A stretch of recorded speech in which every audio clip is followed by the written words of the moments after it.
Ration ಕಾರ್ಡ್ದಾರರಿಗೆ 5 ಹೊಸ rules ಜಾರಿ. ಪಾಲಿಸದೇ ಇದ್ದರೆ ರೇಷನ್ ಕಾರ್ಡ್ ರದ್ದಾಗುತ್ತದೆ. ಯಾವ ರೂಲ್ಸ್ ಅದು ತಿಳಿದುಕೊಳ್ಳೋಣ ಬನ್ನಿ. ನೀವು ಚಾನಲ್ಗೆ ಹೊಸಬರಾಗಿದ್ದರೆ ಸಬ್ಸ್ಕ್ರೈಬ್ ಆಗಿ ಮತ್ತು ವಿಡಿಯೋ ಇಷ್ಟ ಆದರೆ ಲೈಕ್ ಮಾಡಿ. ರಾಜ್ಯ ಅಥವಾ ಕೇಂದ್ರ ಸರ್ಕಾರದ ಸೌಲಭ್ಯ ಪಡೆದುಕೊಳ್ಳಲು ಇರುವ ಪ್ರಮುಖ ಸರ್ಕಾರಿ ದಾಖಲೆಗಳಲ್ಲಿ ರೇಷನ್ ಕಾರ್ಡು ಒಂದಾಗಿದೆ. ಇದರಲ್ಲಿ 2 ರೀತಿಯ ವರ್ಗೀಕರಣ ಮಾಡಲಾಗಿದೆ. ಬಡತನ ರೇಖೆಗಿಂತ ಕೆಳಗಿರುವವರಿಗೆ BPL ಕಾರ್ಡ್, ಬಡತನಗಿಂತ ಮೇಲಿರುವವರಿಗೆ AA ಕಾರ್ಡ್ ನೀಡಲಾಗುತ್ತದೆ.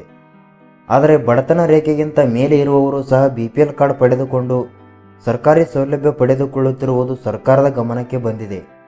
ಪಡಿತರ ಚೀಟಿಯು ಕೇವಲ ಒಂದು ಗುರುತಿನ ಚೀಟಿಯಾಗಿ ಮಾತ್ರ ಉಳಿದಿಲ್ಲ. ಇದರಿಂದ ಸರ್ಕಾರಿ ಸೇವೆಗಳನ್ನು ಪಡೆಯಬಹುದಾಗಿದೆ. ಶೈಕ್ಷಣಿಕ, ವೈದ್ಯಕೀಯ ಶುಲ್ಕಗಳಲ್ಲಿ ರಿಯಾಯಿತಿ ಪಡೆಯಬಹುದಾಗಿದೆ.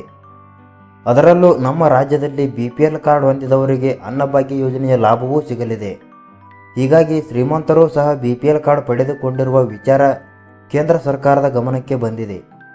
ಇದಕ್ಕಾಗಿಯೇ ಕೇಂದ್ರ ಸರ್ಕಾರವು ಒಂದು ನಿರ್ಧಾರ ಕೈಗೊಂಡಿದೆ. ಬಡತನ ರೇಖೆಗಿಂತ ಮೇಲಿರುವವರು ಎಂದು ನಿರ್ಧರಿಸಲು 2016ರಲ್ಲಿಯೇ ಕೆಲವೊಂದು ಮಾನದಂಡಗಳನ್ನು ರಚಿಸಲಾಗಿದೆ. ಆದರೆ ಅದಕ್ಕಿಂತ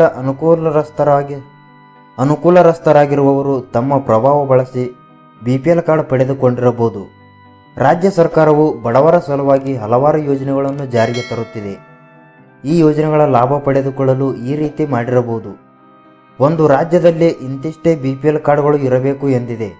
ಆದರೆ ಅದಕ್ಕಿಂತ ಹೆಚ್ಚಿರುವ BPL ಕಾರ್ಡ್ಗಳನ್ನು ಪರಿಶೀಲನೆ ನಡೆಸಿ ರದ್ದುಪಡಿಸಲು ಮುಂದಾಗಿದೆ. ಈಗಾಗಲೇ ಹಲವರ BPL ಕಾರ್ಡ್ಗಳನ್ನು ರದ್ದು ಮಾಡಲಾಗಿದೆ. ರಾಜ್ಯ ಸರ್ಕಾರ ಸಹ ಈ ವಿಚಾರವನ್ನು ಗಂಭೀರವಾಗಿ ಪರಿಗಣಿಸಿದೆ. ಈಗಾಗಲೇ ರಾಜ್ಯ ಸರ್ಕಾರದ ಅಧಿಕಾರಿಗಳು ಯಾರ್ಯಾರು ಅನರ್ಹರು ಅಥವಾ ಶ್ರೀಮಂತರು BPL ಪಡಿತರ ಚೀಟಿ ಹೊಂದಿದ್ದಾರೋ ಅವರನ್ನು ಗುರುತಿಸಿ ಅವರ ಕಾರ್ಡ್ಗಳನ್ನು ರದ್ದುಪಡಿಸಲು ಮುಂದಾಗಿದೆ. ನೀವು ಸಹ ನಿಮ್ಮ ಕಾರ್ಡ್ ರದ್ದಾಗಿದೆಯೋ ಇಲ್ಲವೋ ಎಂದು ತಿಳಿದುಕೊಳ್ಳಲು ರಾಜ್ಯ ಸರ್ಕಾರದ ಇಲಾಖೆಯ ವೆಬ್ಸೈಟ್ಗೆ ಭೇಟಿ ನೀಡಿ ಪರಿಶೀಲನೆ ನಡೆಸಬಹುದು. ಅಲ್ಲದೆ ಈ ತಿಂಗಳ ಅನ್ನಭಾಗ್ಯ ಹಣ ಬಾರದೇ ಇದ್ದರೆ ಇದು ಸಹ ಒಂದು ಕಾರಣ ಆಗಿರಬಹುದು.